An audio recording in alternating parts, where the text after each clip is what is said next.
गुरुर्ब्रह्मा गुरुर्विष्णु गुरुर्देव महेश्वरा गुरुर्साक्षात् परब्रह्म तस्मै श्री गुरुवे नमः।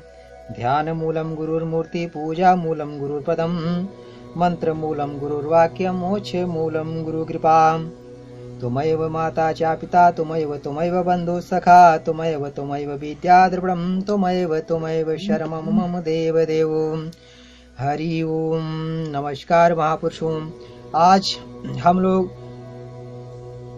ग्रहों की अशुभ स्थिति एवं उनसे उत्पन्न होने वाले रोगों के संबंध में जो चर्चा शुरू किए हैं, उसमें मंगल की अशुभ स्थिति एवं उनसे उत्पन्न होने वाले रोगों के बारे में अब हम लोग चर्चा करेंगे।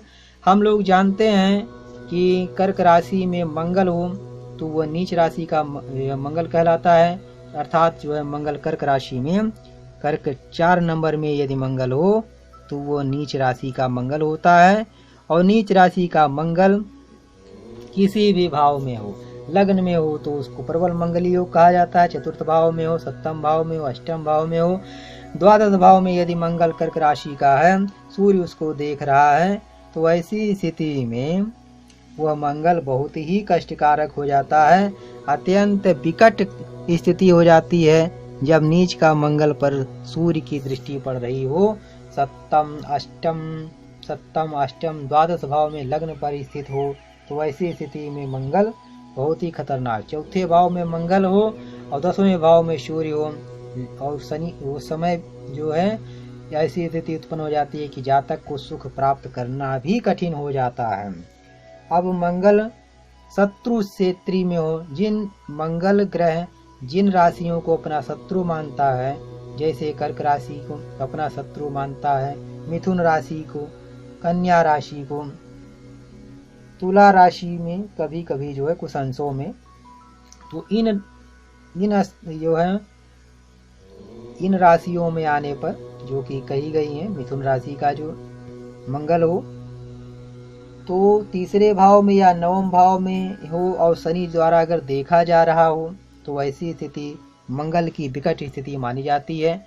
विकट स्थिति मंगल की होने पर विभिन्न प्रकार के रोग दोष उत्पन्न हो जाते हैं।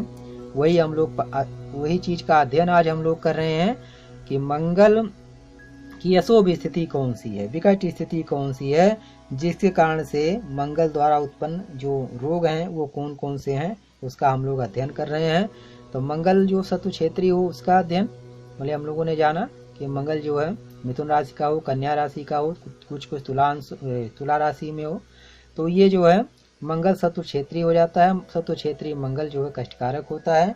तुला राशि में कम आशंका हो और तीसरे या नवम भाव का स्वामी हो तथा शनि द्वारा दृष्ट हो, ऐसी स्थिति में जो है मंगल अशुभ हो जाता है। मंगल की दशा में मंगल का अंतर चल रहा हो तो भी जो है मंगल की अशुभ स्थिति मानी जाती है, विकट स्थिति मानी जाती है। पापी ग्रहों के साथ हो, वैसे भी मंगल भी क्रूर ग्रह ही होता है, फिर भी जो है यदि पापी ग्रहों के साथ हो, राहु और मंगल का अगर योग बन रहा है, राहु प्लस मंगल का अगर योग बनता है तो इसको अंगारक योग कहा जाता है। ये जो है जिस भाव में भी होगा वो बहुत कष्टदायक होता है। ऐसी स्थिति में भाई यदि है तो भाई को विभिन्न प्रकार के रोग हो जाते हैं, दुर्घटनाएं हो जाती हैं या उससे धोखा हमेशा प्राप्त होता रहता है। तो ये मंगल की खतरनाक स्थिति बनी और मंगल की खतरनाक स्थिति ये विकट स्थिति बने। मान लीजिए लग्न तो आप जानते हैं कि ये सुख का कारक है। अगर ये लग्न 1 नंबर मानते हैं, 2, 3, 4, 5, 6, 7, 8, 9, 10, 11 और 12 लग्न में यदि चंद्रमा लग्न में कर्क राशि में मंगल है तो नीच का मंगल है तो चेहरे पर विभिन्न प्रकार के रोग, फेफड़ों में विभिन्न प्रकार के रोग दे देता है। चौथे भाव में ये जो सुख का भाव है, इस स्थान पर भी ये मंगल कष्टकारक हुआ। 7वें भाव में कष्टकारक, ये तो मंगली योग बनाता ही है लग्न से ये वाला। अन्य भाव में भी ये विभिन्न प्रकार के रोग उत्पन्न कर देता है। आइए अब हम लोग जानते हैं ये कौन कौन से रोग उत्पन्न करता है। तो चूँकि शरीर में रक्त का कारक जो है मंगल ही है, जो मनुष्यों में जो साहस प्रवाह का जो संचार होता है वो मंगल ही है। मंगल के नाते ही पुरुषों में पुरुषत्व और स्त्रियों में स्त्रीत्व होता है। तो मंगल की यदि शुभ स्थिति है तो ठीक है, और अगर अशुभ स्थिति हुई मंगल की तो रक्त विकार, रक्तस्राव, जल जाना, उच्च रक्तचाप, दुर्घटना, चर्म रोग, दाद, खाज, खुजली, बवासीर, कुष्ठ, फोड़ा, फुंसी, हड्डी टूटना, पित्त, ज्वर, गुल्म, बाई से कलेश, बाएं कान का रोग, पथरी, गुर्दा आदि में रोग हो जाते हैं, हड्डी टूट जाती है। और सबसे जो है यदि ये मंगल शत्रु क्षेत्रीय है तो नेत्र पीड़ा, कुष्ठ भी होता है, मिर्गी, घाव, दंत पीड़ा, राज्य से पीड़ा, अंगुलियों का सूज जाना, निष्ठुरता, वायु गोला, शत्रु चोर से पीड़ा, रोग, टाइफाइड, मूत्रपिंड में तकलीफ, माता निकलना मतलब चेचक निकलना, पथरी एवं गुर्दे आदि से संबंधित रोग जातक को हो जाते हैं। ये सूखा रोग, रक्त खराबी, अस्त्र, विष, गर्मी देकर आने वाले दोष, देह भंग, इस प्रकार से मंगल की अशुभ स्थिति पर ये समस्त जो है बीमारियां जातक को होने की संभावना बनती है। जातक को बीमारियां वही होती हैं जो उसके जन्म काल बनने वाले ग्रहों के अनुसार ही व्यक्ति को होता है। हस्तरेखाओं के अनुसार जिसके कुंडली में जैसे भी योग होते हैं, हस्तरेखाओं में जैसे रेखाएं होती हैं, उसी अनुसार से जातक को ये बीमारियां होती हैं। पहले भी बताया गया है कि ग्रह किसी के खराब नहीं होते हैं, ऊंच नीच नहीं होते हैं, सबके अपने अपने कर्म ही होते हैं जो उन्हें विभिन्न समय पर फलदायी होते हैं। वशिष्ठ रामायण में भगवान वशिष्ठ ने राम को समझाया था कि ग्रह दशा जो कुछ होते हैं उनके हिसाब से एक दयोग ये पता करता है कि जातक के जीवन में कौन सा समय कष्टकारक है, कौन सा लाभदायक है। बाकी जातक को वही कर्म भोगने हैं जो उसने स्वयं किया हुआ है, अर्थात उसके कर्म समय आने पर ही उसको प्राप्त होते हैं, चाहे वो अच्छे हों चाहे बुरे हों। तो ये केवल मंगल ही नहीं समस्त ग्रहों के ऊपर लागू होता है।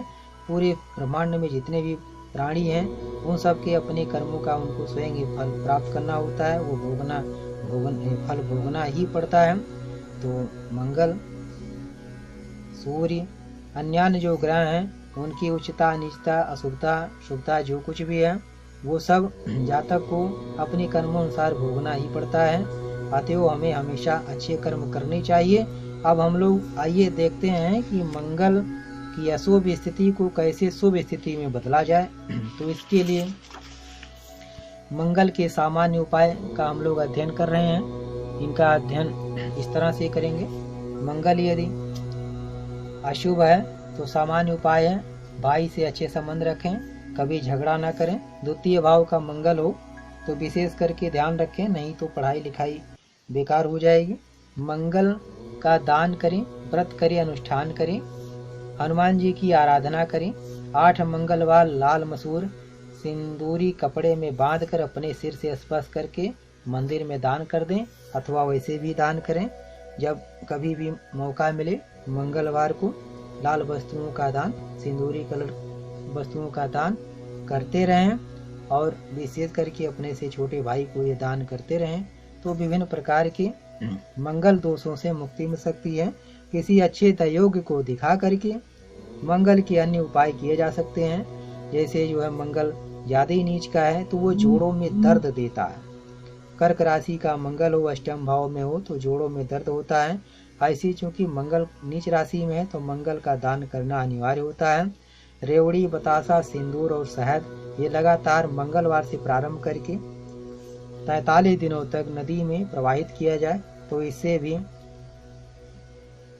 ये कष्ट दूर हो जाता है। मंगल द्वारा जो कष्ट बन रहे होते हैं। द्वितीय भाव में नीच राशि का मंगल हो तो ऐसी स्थिति में भी लगातार मंगलवार से प्रारंभ करके 43 दिनों तक रेवड़ी, बतासा, सिंदूर नदी में प्रवाहित किया जाए तो इससे भी जो है मंगल दोषों में कमी आ जाती है।